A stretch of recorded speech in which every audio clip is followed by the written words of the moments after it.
Oh, and Jesus! Boys, girls in between us, welcome back. It's been a while since me and Ryan have gotten a chance to sit down and talk since the old podcast, the old Copod enabled, got put out to pasture.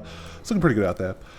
We're happy with it, but I do have Nearman here. We're here to talk about Batman vs. Superman. We did make that promise to you, our guarantee that while the podcast would not continue, we would do big events like big movies that came out and give our thoughts and reviews and things like that.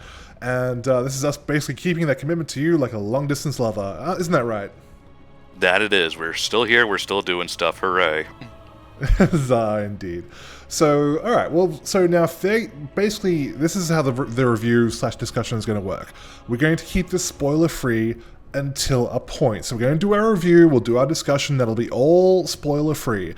Then we will announce that from a certain point forward, when we get to that point, we'll make it very clear that from this point forward, we will discuss spoilers. So if you stick around after that and you haven't seen the movie, that's really on you. But we will make it very clear the point at which we will start to discuss spoilers. But until then, we keep this spoiler-free for you guys who just want to know how the movie is, how a couple of guys who are just fans of movies and fans of comics in general enjoy this kind of thing. So let's throw it over to you, Nearman. Overall, let's before we get into your overall impression of it, I suppose. How did you enjoy it? What did you think? Was this a worthy follow-up to Man of Steel? That's kind of difficult to answer because if it's a worthy follow-up to Man of Steel, kind of, but at the same time, that doesn't make it particularly good. Well, I mean, I really like the way the movie opens. The movie opens with a retelling of what happened during the final battle of Man of Steel from Bruce Wayne's perspective while he's in Metropolis, because apparently Metropolis and Gotham are actually much closer than we originally thought. Yeah, within the DC universe, they're like across the bay from each other. Really? I always assumed they're on other sides of the country. Nope, they're both East Coast cities. Okay, well there you go. So that's canon then. So yeah, so Bruce Wayne was in Metropolis during the events of Man of Steel, and we get to witness things from his perspective. They even dusted off the Man of Steel soundtrack for that and played it during those events, which I actually thought was a nice nod. I didn't think that was actually really cutting corners. I liked hearing that kind of sync up with those events and seeing it, and it was really good. I really liked that, and I thought that was a good way to start the movie off and kind of give us a reason to believe why Batman would be so thoroughly against Superman from the get-go. So like, is that kind of how you saw it? As far as that part goes, this isn't really a spoiler in any way, but the film. It's not. The film. It's the first 5 minutes of the movie, and they're all the events you saw from Man of Steel. So yeah, it's not really a spoiler. More so the very first thing where it does the whole "my parents are dead" thing. Yeah, that's that as well. And I kind of didn't like that. There is like the retelling of Batman's origin, which we don't need because everyone knows it at this point. Exactly. It's like retelling how Peter Parker became Spider-Man. We fucking know. Get on with it. It does play into the movie later on, but we won't obviously go into detail about that just yet. So yeah, I mean but I like the way that it starts out, and it does from there. It does go on to pose what I think are some very interesting questions surrounding Superman, and I'm going to allude to these very vaguely, again, so they're not spoilers, but we do get sort of asked the question as an audience, is having a Superman a good thing? Is it something that the world needs? Is by saving the world, is he putting it in more peril? And these questions, for a while at least, are put forward very strongly, and I did really like that about the movie. I thought that was a very good way to really get us questioning like the very nature of the character. I myself was wondering, like, is there a good point to all this? Yeah, I'm the same way because I will defend Man of Steel to an extent in that I was kind of hoping, obviously not going to spoilers still, that Zack Snyder or DC or Jeff or whoever was really in charge of this whole thing had some kind of plan on what to do with it, because we kind of saw the immediate impact of Man of Steel, but now we actually get to see what the world that kind of thinks of that, and to me it kind of justifies Man of Steel a little bit more, at least in that regard. It does, exactly, and that's a very good point, because there's a lot of furor when Man of Steel came out about that final battle between Superman and Zod, because everyone's like, oh my god, so many thousands of lives must have been killed. We had people doing calculations on the economic cost of all the buildings being destroyed, of how many people must have been killed during that battle, things like that. Everyone's like saying, oh, this isn't Superman that we know and love, and things like that. And this movie really goes a long way to trying to address that by saying, yes, there was wide-scale destruction. Yes, a lot of people died, and Superman really isn't happy about that. Yeah, and it's just one of those things that I've kind of just explained it as, yeah, if you had Superman and Zod fighting, it kind of would happen that way. So it's just interesting to see kind of the world react to that, because let's be honest here, if you're looking at it from the perspective of, does Superman exist, he would be fucking scary. I'm sorry, he just would be. He would be, exactly. And again, it's something that the movie does go out of its way to try and address. That, like, people are viewing him as the Messiah. I mean, obviously, he's been the Messiah figure since the get-go with the Jesus parable and whatnot. But it is, people are viewing him as a literal god, and that allegory is, made several times throughout the movie in various different ways of characters, saying, is he God? Is he our savior, or is he just an alien here to do no good? Yeah, I feel they lay that on a bit too thick at points, because at some point in the movie it's just kind of like, okay, we get it, the world's kind of divided on him. Get to the kind of point already. Yeah, fair enough. Now, I saw it in 3D. Did you see it in 3D or 2D? Considering I wear glasses, no. Well, I wear glasses as well, but I can watch it in 3D. No. Fair enough. I just put the 3D glasses over my regular glasses, but I'm short-sighted, which means I can see close up but not far away, but when I'm wearing my glasses I can see 20/20, so maybe that's it, I don't know. I see fine with my glasses, just that they never feel comfortable with me over my glasses, so I just prefer not to see 3D as much as possible. Fair enough. Obviously 3D has been lambasted a lot in the past for being a kind of a gimmick and whatnot. I feel like the technology has had time to mature, and while it's still not perfect, like the 3D that I saw was actually very good. So if you are tempted to see it in 3D, it actually is, like, the effects are very good in 3D. It's not too dark or anything like that. It's not too murky. It just works very well. So it's got that going for it as well. And nothing wrong with that. I don't hate 3D, it's just not for me due to how my eyesight works. Yeah, fair enough. Okay, so those kind of points aside, let's talk a little bit more about the characters. Now, I know there's some people who really weren't sold on Henry Cavill as Superman in Man of Steel. They feel like he didn't really own the role very well. I think, again, this movie, I think, goes a long way to trying to address that and trying to, obviously it was an origin story the first time around. Now we know, he's been the Man of Steel for a while. The world knows him as Superman, and I think that he is doing a better job of showing the weight that bears on his shoulders, that responsibility that comes with being, this omnipotent being amongst men, and I think that worked very well for him. Within the context of this movie, yes, but at the same time, I guess I'm a bit used to Superman. Well, obviously it weighs on him a lot, but also at least trying to be more hopeful, and there are just points of this movie where Superman just doesn't feel that way to me. Yeah, do you want to go into more detail about that? This isn't really spoiler, but at one point he says something along the lines of, people don't stay good forever. It's like, nah, that's not Superman to me. That's not the Superman we know and love. No, I mean, I can understand, I'm fine with different interpretations, but at some point, you kind of have to wonder, what is Zack thinking about this character? Fair enough. All right. Well, I mean, to me, the problem has always been with Superman as a character, not even in the movies, but the fact that he is a god, essentially.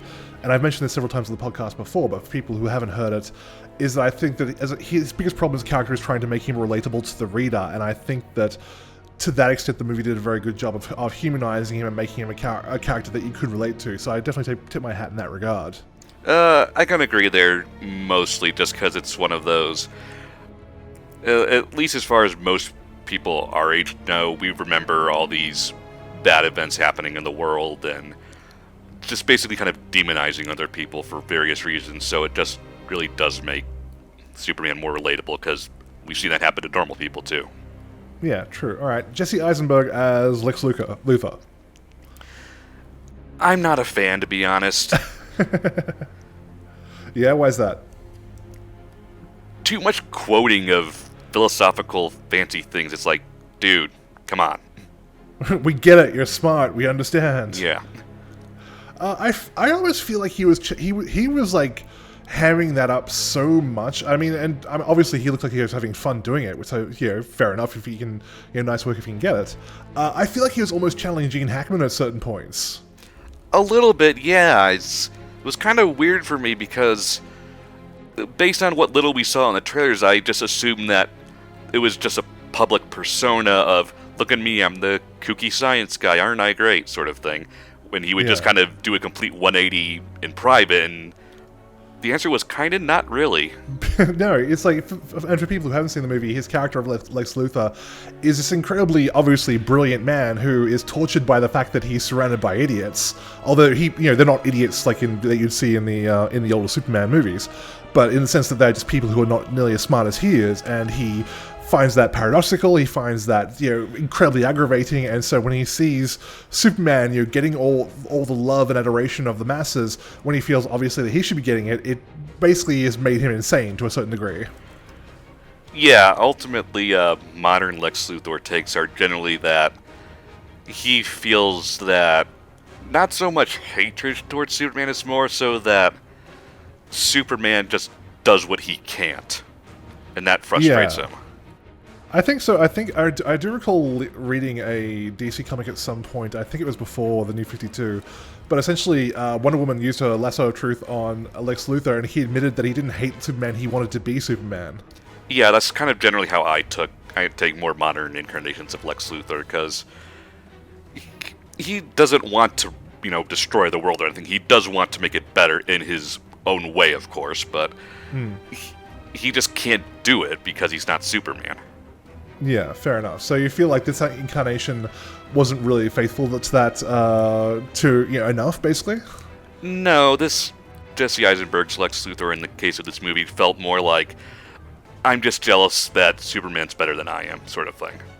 Yeah, fair enough. And I mean, and that was one of the problems of this movie that this movie had, which I'll get to after we're done talking about the characters. But it does have trouble. I mean, to its credit, it is juggling a lot of characters, trying to give them all equal screen time. But at the same time, even in spite of the bloated runtime of this movie, which is 2 hours and 10 minutes, I believe, it doesn't quite give everyone the coverage that they need. Which again we'll get into in spoiler territory, but that is an issue with the movie just going into it. Amy Adams as Lois Lane, I still think is still brilliant. I think she does a really good job with that character, although I think I was disappointed with the fact that in the first movie, Man of Steel, she was introduced as this really ballsy reporter who didn't take shit from anyone, that kind of thing. And there are 2 instances in this movie where she needs to be saved by Superman. Yeah, she's kind of been demoted to just damsel in distress at this point, which was really disappointing. Yeah, because she does that character so well, and it is fun to see her do her own thing in her own way, and to see her have to fall back into that damsel in distress role. I kind of wonder what they were thinking there. Yeah, I just don't think they knew what to do with her, because when you have all these heroes around, what could Lois reasonably do? Yeah, that's very true. But that at the same time, they didn't need to. Just because they're underplaying her, obviously, as the human, normal person of the group, doesn't mean they have to put her in danger. I don't think.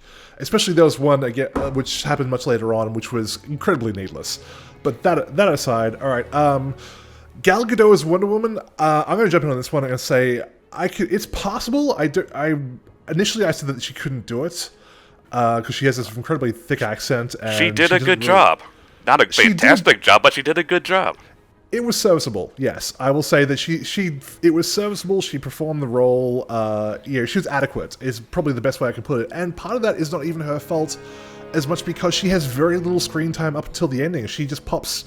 She kind of floats in and out of the movie as the script requires it. Yeah, pretty much, and that was just kind of weird to me because it was very blatantly just a setup piece. It's like, yeah. Wonder Woman. It's like, Wonder Woman is here. Don't you know what's going to happen later in the next few movies?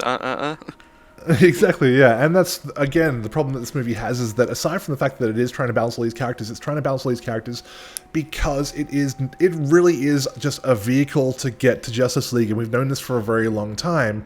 But that doesn't change the fact that just because we know it doesn't make it less disappointing when we see it play out in front of us, because every time you see Wonder Woman or you see the scenes where they allude to other characters that are going to be coming up, there's no secret that Aquaman, Flash, and Cyborg are going to be coming up in other movies later on, which all get mentioned here.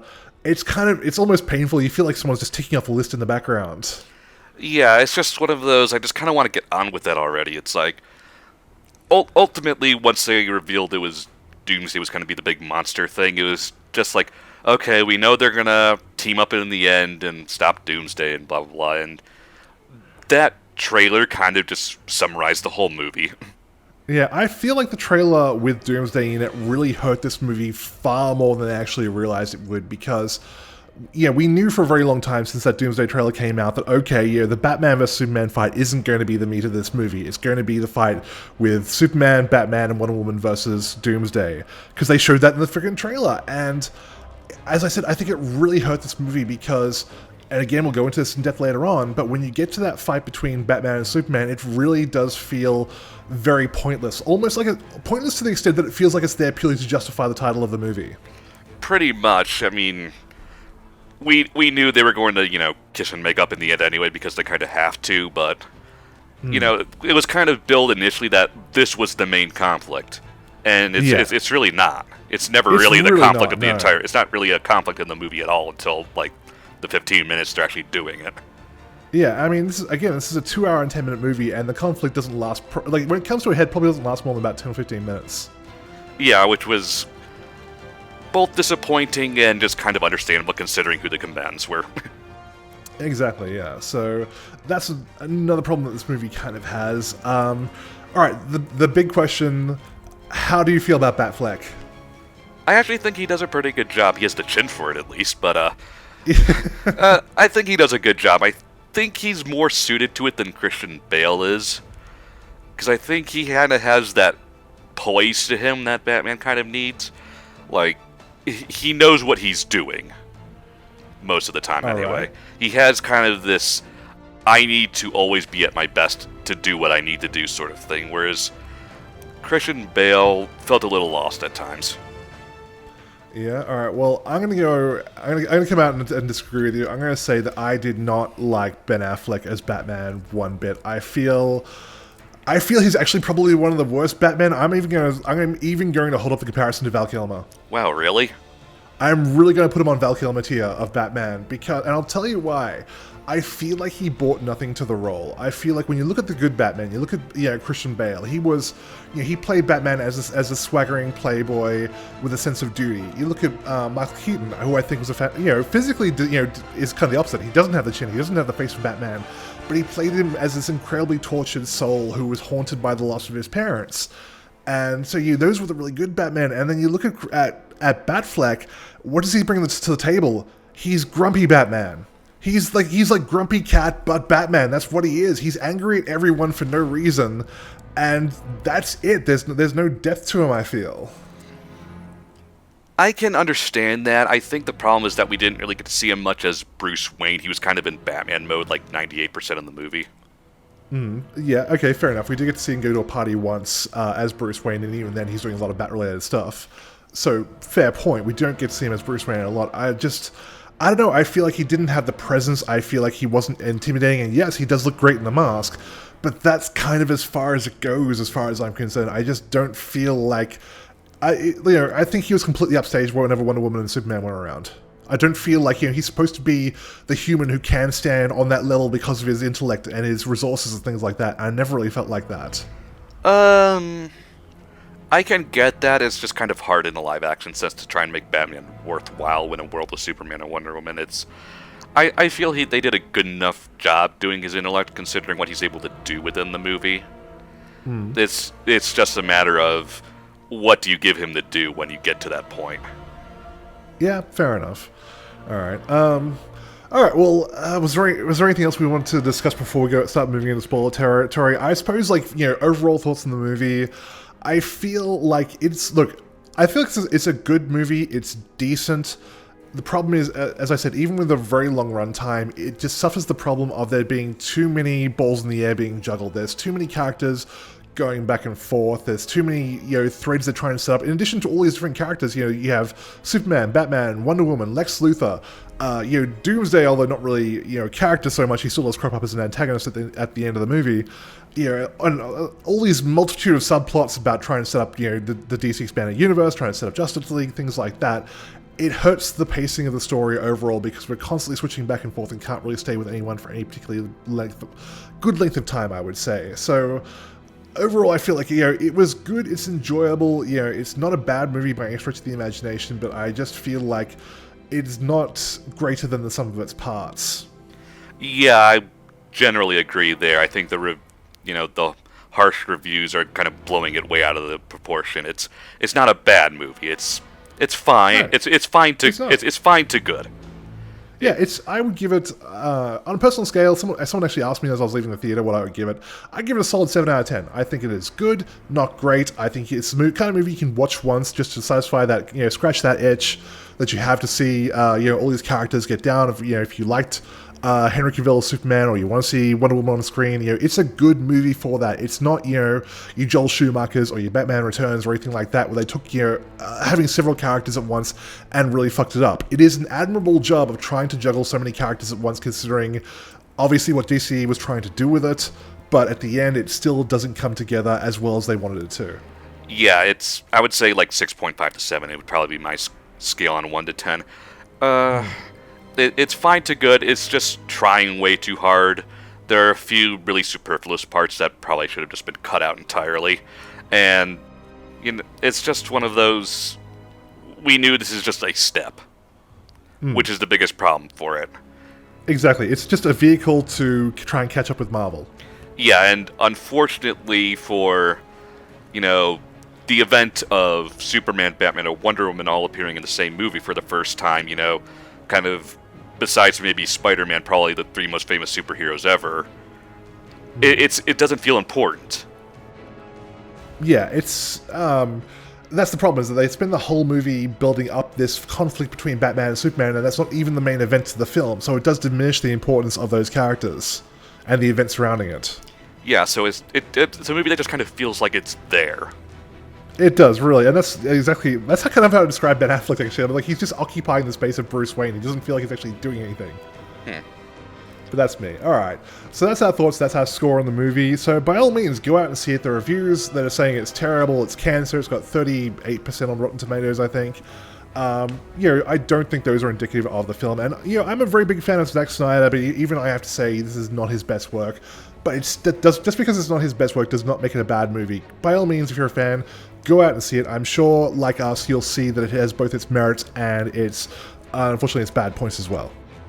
Yeah, I can definitely agree there. It's fine. It's there. If you want to see if you want to just see some actiony superhero stuff, you'll get it here. But, ultimately, it's just gonna be there. It'll come and go, and no one will care. Pretty much, yep. Alright, so that's it for the review. We are now going to discuss spoilers, so fair ye be warned, turn it off now if you don't want to hear spoilers, but we're now going to discuss all the good stuff that we couldn't cover in the review. So, first and foremost, Batman kills a lot of people in this movie. Yeah, that was the thing I was so pissed off about in this movie. It's like, Batman does not kill. That is his rule. He does not kill. I don't get what is with these movie guys thinking they could just have Batman kill everyone they want. It's like, no, he doesn't fucking do that. I was watching it, I'm thinking, man, if people were pissed when Superman kills Zod, they're going to lose their fucking minds when they see this. Yeah, it's like, oh, I need to get the kryptonite from Lex Luthor's truck. Don't mind me, I'm just going to launch this car full of mooks into this tanker and it explodes. That's right. I'm gonna throw a car full of motherfuckers at another car full of motherfuckers. And have them explode, and there's no way they could have possibly survived. It's like, really? Exactly. And like the Batwing opens fire on rows of cars with Gatling guns and shit like that. I'm just like, yep, those guys are dead. It's like, he didn't even at least try to explain rubber bullets, like in Dark Knight Returns or something. Yeah, exactly. It's so bizarre that like they just make no explanation for it or anything. It's just like all of a sudden, yeah, Batman is totally fine killing bad guys. All over the fucking place. All over the fucking place. I mean, granted, he doesn't really... A lot of the time he does it, it's when he's in a vehicle for some reason, like when he's in the Batmobile or whether he's in the Batwing. He doesn't actually, like, whip out... He does during a dream sequence, he does whip out a gun and start shooting guys, but that is a dream sequence, which I'll get to in a second. But, like, he still goes hand to hand, which is great, but yeah, it's still just... I honestly had my mouth open in the movie just going, what the fuck is going on here? Yeah, that is just the one thing that just pissed me off to no end. It's like, I almost kind of want to go see it again and just make a count for how many people I see Batman kill, because it's like... like CinemaSins just ding, ding, ding. Yeah, pretty much. It's like, ugh, really? I mean, I understand that you kind of have to do a little bit of it in a real-life sense, because ultimately... Yeah, the kind of things Batman does will probably kill a few people, but it was just really overboard in this movie. Yeah, it wasn't like, okay, he did this, like, he was just trying to incapacitate them, and yeah, they may not have survived that. This is like, no, this is just straight up trying to kill people, not even trying to, like, it's a deliberate attempt to kill people. He's not trying to do it any other way. Yeah, which is the aggravating part of it all, because Oh. it's just like, this isn't Batman. Yeah, and also I will say that, like, Superman is also guilty of that as well. In the opening scene where Lois is being held captive by Just ram a guy through a bunch of walls. I know by the terrorist, he grabs a terrorist and slams him through several walls at super high speed. I'm just like, yep, that guy's dead if he's on a red mist already. Yeah, pretty much. It's like, holy shit, turn it the fuck down, Superman. I know he's got a gun pointed at your girlfriend, but shit. It's like, you could have just zoomed up and, slapped the gun away, no problem. Exactly. I thought that's what he was going to do. I thought he was going to, like, use, like, heat beams and, like, shoot out of his hand or something, not just, like, punch a guy through a wall. So several. Yeah. So, yeah, that's just, that, like, oh, sorry, is very weird. The other thing that I found really weird about the movie is, like, it has a very heavy reliance on dream sequences and hallucinations. Which I didn't get the point of. Because Because all of the whole, Nightmare Batman stuff and all that, it's like, none of that matters. We get we get it from the context of the movie that Bruce Batman does not like Superman. We don't need this weird dream sequence where Superman's taking over the world and Batman's a one-man army trying to stop him and stuff. But was that Nightmare Batman or Man-Bat? Either or. Take your pick. Yeah, and that's kind of the thing, is that a lot of these dream sequences were in a movie that does have, as I said, a bloated runtime. A lot of them were really superfluous. I mean, did we really need the dream sequence where Bruce Wayne is hallucinating that Superman has taken over the world and created a police state? Because we already know that he has like a dozen other reasons to hate Superman. We don't really need weird dreams on top of that. Yeah, or the one where he's in his parents' grave and then the bat thing jumps out. It's like, there was no point to that either. Exactly, yeah. Or even the start where Bruce as a child falls through the well, gets carried up by bats and ascends into the sky. I'm just watching that, like hearing Krang in my from Futurama in my head, going, bats do not work that way. Yeah, it's just there's no point to it. Yeah, I feel like there are a lot of sequences in this movie that could have been cut out to bring that runtime down that wouldn't have hurt it at all. Like, we can talk about, like, at the end of the movie where Amy Adams is again in peril because she got rid of the spear, which, once again, we'll get to, but she got rid of the spear, and then literally 5 minutes later she had to go retrieve the spear that she just got rid of, and it puts her life in danger in the process that Superman has to go and save her. Did we need that? Could we have saved that 5 minutes and used it somewhere else? Probably. Yeah, for all purposes of the plot, the spear could have just been left there and they had to go get it. It wouldn't change anything. Exactly. It wouldn't have changed a damn thing if the spear had just sat on the ground. Yeah, so there's just a lot of fluff at points in this movie. It's either like super plot important or not important at all. Yeah, exactly. As I said before, I did really like the way that the movie dealt with, the idea of Superman. What would we do? How would people react? And the burden that he carries. And I thought there were some very powerful sequences within that, where, especially during the court scene where the court gets blown up by Lex Luthor, and Superman's left standing in the court completely untouched. It looks like he almost wished that he had been caught up in that blast just so he wouldn't have to feel the guilt of knowing that he could save those people. I really liked that. I thought that was a great way to go into and look at a side of his character that we haven't seen before, at the very least in movies. I'm sure we've seen it before in comics. But in the movies, and that was like so good, and then 2/3 of the way through the movie, that's all just forgotten, and we're now going to have that Batman and Superman fight. Yeah, because Luthor kidnaps Mom, and Superman is like, okay, I guess I'll fight Batman now. It's so dumb. It's like, why did you go to the trouble of setting up all these, the elements, to create like a very interesting, subplot and questions that the audience wants to answer, and then make no attempt to try and answer them yourselves? The answer to that was, Clark Kent goes on a soul-searching quest, sees a hallucination of his dad on top of a mountain, and that's enough to fix everything. Yeah, and Lex Luthor's a dick. And Lex is a dick. Because Lex kidnaps his mother, which is just like... Lex kidnaps his mother is like the most lazy fucking writing. Why? It's like, besides the point that Martha's in Gotham. Couldn't he figure out where that was just by flying around the city and x-raying, visiting the buildings and stuff? I was thinking exactly the same thing. I'm watching her like being menaced by the terror or something, and there's got to be 100 fucking ways Superman can find her without Lex's help. Yeah, pretty much. So, yeah, it's just like, that wasn't even, like, it was just lazy writing at the end of the day, which is, again, brings me to the other point of lazy writing, which is, I'm really disappointed by the fact that like this movie is based on Batman, on The Dark Knight Rises. For people who don't know, or The Dark Knight Returns, sorry, I should say. Dark Knight Returns, Frank Miller comic from the 80s, widely regarded as one of the best comics ever written, where Batman and Superman throw down for the first time. The first real time, anyway. The first real time, yeah. Obviously, they've had like dumb competitions in the Golden Age and whatnot. We're not going to talk about those. The first real serious fight between Batman and Superman, and it is, as I said, widely regarded as one of the best comics ever written. Does Kryptonite get pulled out during that fight? Yes, it does, but only at the very end of the fight, as the last kind of the absolute last resort after Batman has thrown every single fucking thing he can at Superman to try and weaken him. This is the last straw to break the camel's back, is by pulling out some synthetic kryptonite and waving it around in front of his face.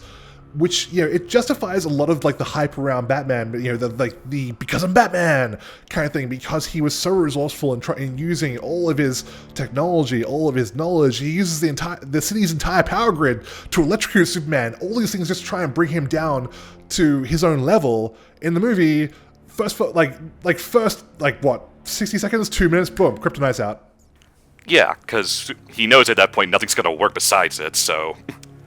I know, but I was just so disappointed. It's like that we didn't, for a movie which is very loosely based, like incredibly loosely based on that book, I was just really disappointed with the fact that they couldn't, show that side of his intellect, show that resourcefulness, show that intellect that Batman has as the world's greatest detective. And instead, it's just like, no, I'm gonna bust out the kryptonite grenades and you're fucked. Yeah, pretty much. And probably my most disappointing part of that fight is that he didn't even say the "one man who beat you" line. Yeah, exactly. Yeah. It's like he was setting it up. He was starting. he was starting to do it, and then they just copped out and said, "Nope, we're not going to do the line." Yeah, exactly right. I'd forgotten about that. Very good point.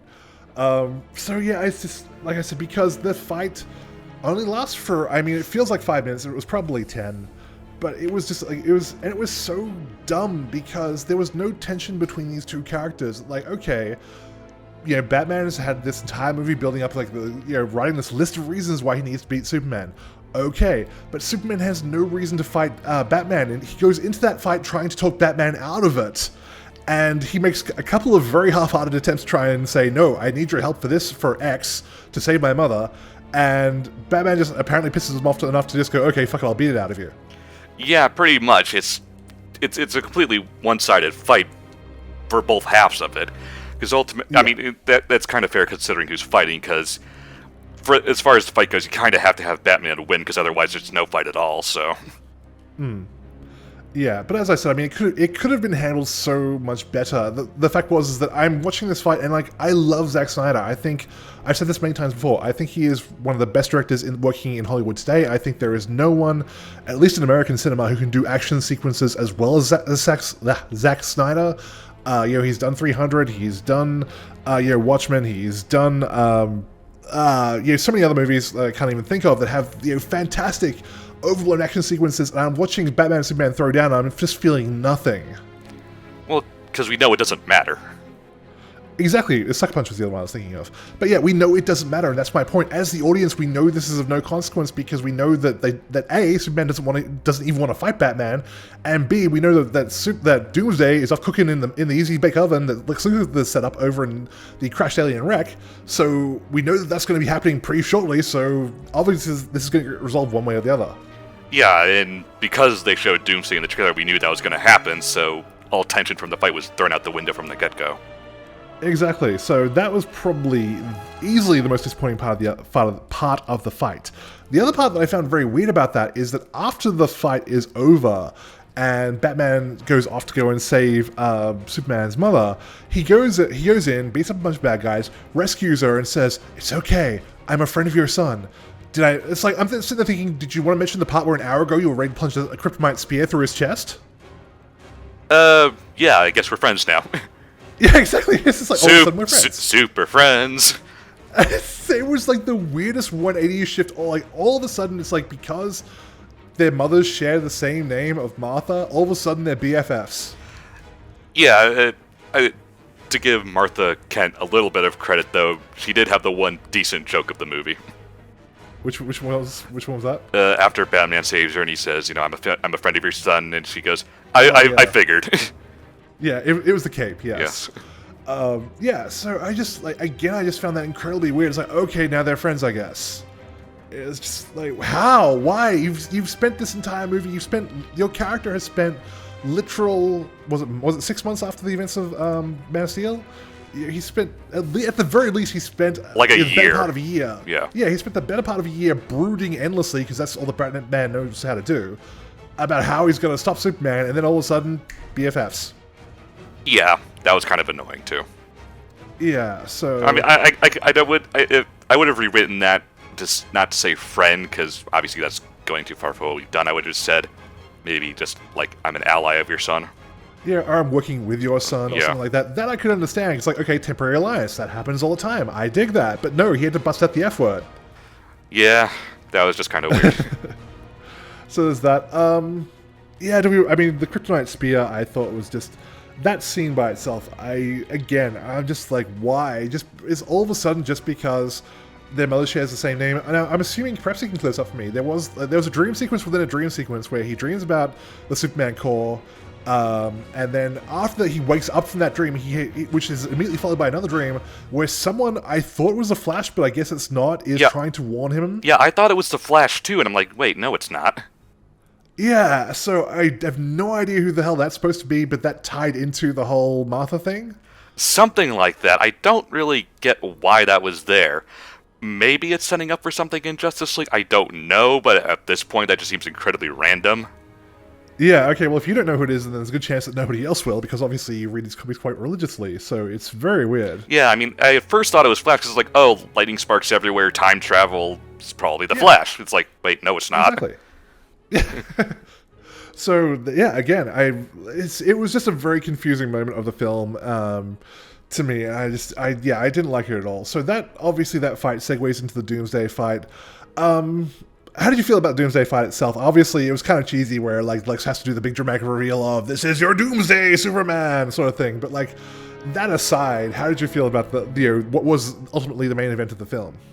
I thought it was well done for the most part. Yeah, how do you feel about Doomsday versus comics counterpart? It's kind of weird because they're not really the same character. Yeah. They kind of share the same design and name, but that's about it. Pretty much, yeah. I mean, Doomsday, correct me if I'm wrong, because I haven't actually read the comics, I just kind of wikied it, that he was bred specifically for the purpose of killing Superman, and he was like, he himself was killed over and over again until all weaknesses were removed from him, sort of thing? Depends on the continuity, but that's one of them, yeah. Yeah, so obviously very different origins there. He wasn't as completely mindless though either, which again I thought was kind of weird, because it's just like, Lex Luthor births this creature, and first of all, he just assumes that the creature is going to be birthed from the fusion of his DNA with General Zod will not just result in this really creepy, like weird dirt baby who can't do anything. It's going to be like a huge powerhouse to be able to take on Superman. But when it does give birth to this incredibly angry creature that doesn't, his first assumption was like, it's going to fight Superman. It's not going to smash the fuck out of me. Yeah, it's just going to conveniently obey all my orders. Exactly, yeah. So that was obviously a little bit weird as well. I liked the fight. I think that that fight was finally, aside from obviously, like I said, the very weird setup that it had, when it finally got going, it was a very good fight. It was, this classic Snyder. That was why I love his style so much. That it was just really well done. It finally started to feel very high stakes when the U.S. Army's throwing out nukes and things like that. And I feel like it actually, well, it gave Superman and Wonder Woman great screen time. Batman felt pretty ineffectual in the fight. He shot a grenade at him once. He shot. Hey guys, do you see that grenade I shot? Totally useful. Team up. Exactly. Yeah, team effort, guys. Yeah, but I mean, the fight with Superman and Wonder Woman versus Doomsday was really well done, and I'm glad they actually really showed how badass Wonder Woman is, because I was afraid she was going to show up for like 2 minutes and maybe help out with one thing and then leave. But it's like, no, she fights Doomsday more than Superman does.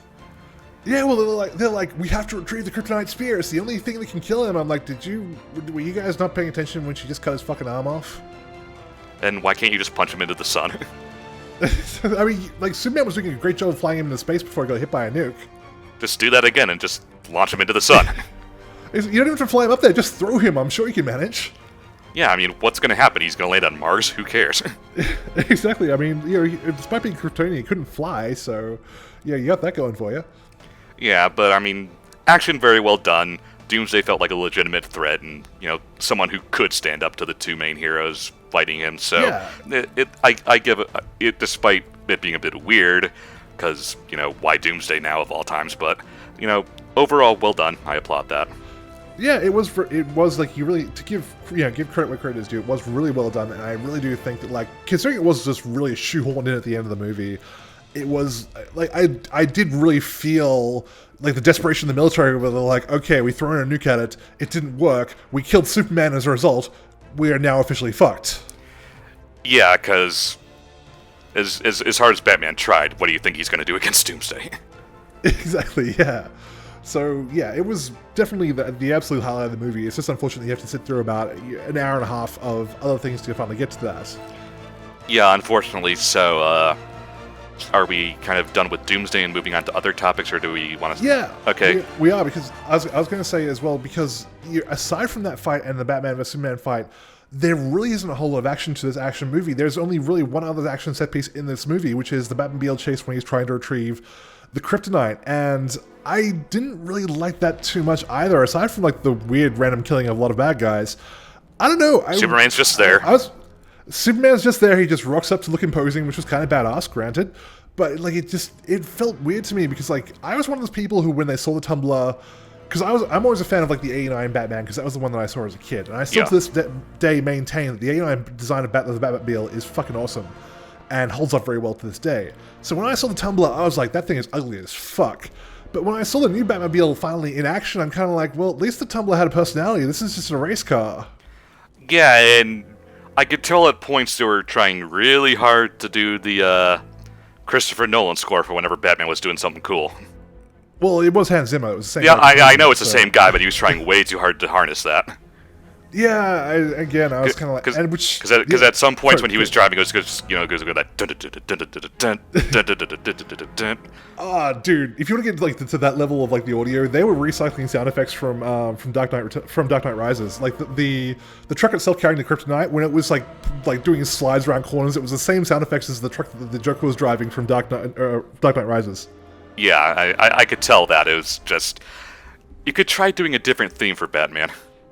Yeah, it was just like the Warner Brothers sound library just going to work there. It's like, well, 4 o'clock, guys, Friday, who wants beers? Yeah. We gotta punch the score out first? Okay, let's do it. At least Wonder Woman's theme was pretty good, but that's about it. Yeah, again, I was a little bit disappointed with the theme itself, because I like Hans Zimmer stuff a lot. I think he's a really good composer. I think he's really up there with John Williams and some of the other really great Hollywood composers, because he's done some great fucking themes. From things like Pirates of the Caribbean with the swashbuckling themes, to like the very dramatic, the bwah of Inception, and like Man of Steel is a great fucking soundtrack. I have the soundtrack of it because it's so fucking good. This movie I was really looking forward to seeing, because like as soon as I saw his name in the credits, I'm like, yes, gonna be a great soundtrack. And then I got to the end of the movie, I'm like, there's like 1 or 2 tracks that were kind of memorable, and other than that, they kind of just all blended in with the background. Yeah, I would agree there. The only one I remember is Wonder Woman's theme, because that was the only really new thing that stuck out. Yeah, it wasn't like, in Man of Steel when Superman first learns how to fly, and he's got that like amazing score where it swells and it elates you and makes you feel the excitement that he's feeling. I didn't ever really feel like that during the movie. Yeah, it was the score, like a lot of this movie, was just kind of there. Yeah, it was. It really just feels like on all fronts. It really just feels like a movie where people were just like ticking off a list of things that should make a competent movie. Mm-hmm. Unfortunately, so it seemed like just kind of okay, let's phone this in and focus on the important movie, which is Justice League. Yeah, pretty much. I mean, and like, Gal Gadot at the end of the movie says like, I abandoned the world of man for 100 years, and only now I've decided to return to help them. I'm like, you decided to return now? Where the fuck were you during like Superman vs. Zod? Could have helped. Used your help there. Yeah, probably could have saved a lot of those lives that people are bitching about. Yeah, probably could have taken out the one in India, no problem. So Superman could have, gotten rid of Zod and his goons in Metropolis fine. Yep, pretty much. You and Superman tacking against Zod probably wouldn't have destroyed half the city. Nope, but oh well. Okay, and the other one thing that I really wanted to cover was just the fact that, going back to the fact that this is based on the Dark Knight Returns. How did you feel about the ending? Because the ending is essentially like the roles switched. Of instead of having Batman in the casket, it has Superman in the casket, and you hear the heartbeats, obviously signifying that he is still alive. How did you feel about all that? Well, I know that as the actual Death of Superman comic because Doomsday kills Superman and healing coma, Superman miraculously gets better later, so I could see that coming, but it's just one of those, it's like, is anyone really going to think you're going to kill Superman? Yeah, I mean, there was two things. First thing is, like, I'm watching, like, this overblown, like, 15-minute end sequence of everyone, of, like, the whole world mourning the death of Superman. I'm just like, there's two things I'm thinking. The first thing is I'm thinking is that there's no way they're killing Superman because he's got to be in, like, 7 other movies at this point. And second of all, I'm thinking, does that mean we get, like, Red and Blue Superman now? So, Superboy Prime. Exactly, yeah, so... obviously, we're being facetious there. I just thought it was very weird, given like they did this massive, Superman dies, world in mourning, all sins forgiven, blah blah blah, and like as the audience member, he's not gonna fucking die because they need him to help drive this ship, because he's the only character so far who's been in more than one movie. That and you can't have a Justice League without Superman. It's kind of required. Yeah, it's kind of like in the admissions test. So yeah. It was again very weird choice of of having that essentially. I just feel like, yes, okay, you're trying to pay homage to the comic where Superman does die fighting Doomsday, but this is probably the one time where like anyone comic book geeks or moviegoers would have given you a pass for just saying no, he survives. Yeah, I mean, we know he's going to survive, so what's the point? Exactly, it all feels rather pointless, which is just again what we've said about a lot of scenes in this movie. It just felt pointless, unfortunately. So. That's probably about all I really wanted to cover. Is there anything else you haven't mentioned that you wanted to cover? With regards to the ending, yeah, that's about it. What did you think? Anything else the movie in general? Yeah, what did you think of all of the quote-unquote cameos of other League members?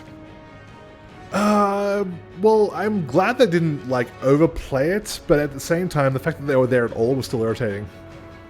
Yeah, because you could have just left it at the files on the computer and leave it at that. Exactly. I mean, like a really good example of that is X-Men 2, where Mystique breaks into the government compound and goes through a list of all the mutants that the government has on file. And it's one of those cool things where if you are a comic book nerd, you can sit there and hit the pause button and scroll through and see all the names of all the mutants who haven't been in the movie, including one of them being Gambit, I should add. So, that was like a really cool way of just saying, yes, we are aware that these other people exist in this universe. They are out there. We just haven't gotten to them yet. Whereas this movie is there are two distinct scenes where it really shoves them in your face. Yeah, because Wonder Woman has to go and watch the video files of all of them just because. I know, which was again very strange because we already had Bruce Wayne sit down and go, okay, there's a file named Wonder Woman, there's a file with a C on it, there's a file with a lightning bolt on it, there's a file with an A with a trident on it. Wonder who those characters are going to be.